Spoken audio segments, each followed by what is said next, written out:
Last night I dreamed. I was sitting in City Theater, which is located in the Hockeytown Cafe building in downtown Detroit.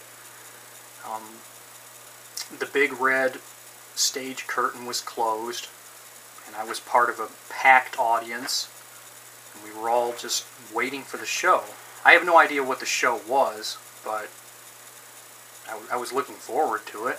I was enjoying myself, and I looked to my left, and I noticed an older gent in a tuxedo puffing on a big, thick Cuban cigar. He didn't seem to care that it's illegal to smoke indoors, and nobody was saying anything to him about it, so he kept at it. I recognized this older fella. He was an historical figure. He was Judge Kennesaw Mountain Landis, the commissioner of baseball in the early 20th century, who banned all of those baseball players who were involved in the 1918 World Series Black Sox scandal for life. Except it wasn't him. He looked like Judge Kennesaw Mountain Landis in a tuxedo with a Cuban cigar, but he sounded like deceased actor William Hickey. He had this just cantankerous old man voice. He looked over to my right and he asked, "So, how are you doing this evening, young man?" That's not a bad William Hickey impression. I didn't know I could do that, but nobody should be proud of being able to do a good William Hickey impression. Anyways, I looked at him and I said, "Well, yeah, I'm doing okay, just looking forward to the show, you know." And then he said, Yeah, I hear you. What do you think of this monkey?" I don't know how I missed this, but there was a little monkey in a suit in the seat directly in front of this older fella. He was just hanging over the edge of the seat, and he was just looking intently at this old man, and it was really cute. I don't know what type of monkey he was, but the old man was amused by him, and said, "Well, hello there, little monkey. What are you doing there, fella?" But then this old guy started playfully taunting the monkey. He was bringing his lit cigar close to the monkey's nose. He's like, "Here, have a whiff of this, little fella. Here, have a whiff of this." And I could see that it was upsetting the little monkey in the suit.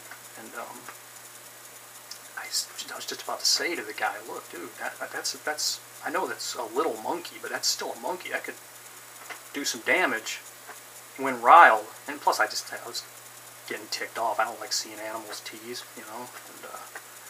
But he kept at it, and I looked away for, it couldn't have been more than 2 seconds. I looked away, and I heard this awful noise, and then I heard the older fella moan, and I look back, and I see the little monkey in the suit scampering off.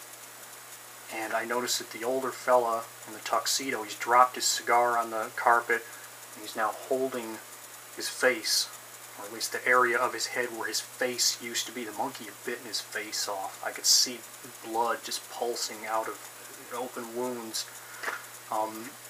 visible, you know, the sides of his head beneath his hands. He had them cupped over his face, and he was saying, "My face, he bit my face off," except he no longer had lips. So this was horrifying. He no longer had lips, so he couldn't purse his lips to say, "He bit my face off." So it sounded like, "He bit my face off."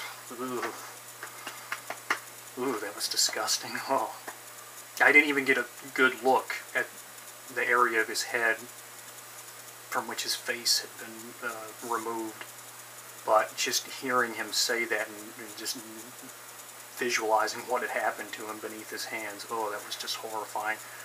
He stood up, he ran down the aisle, and then he ran up on stage, and he was just saying emphatically over and over again, he bit my face off."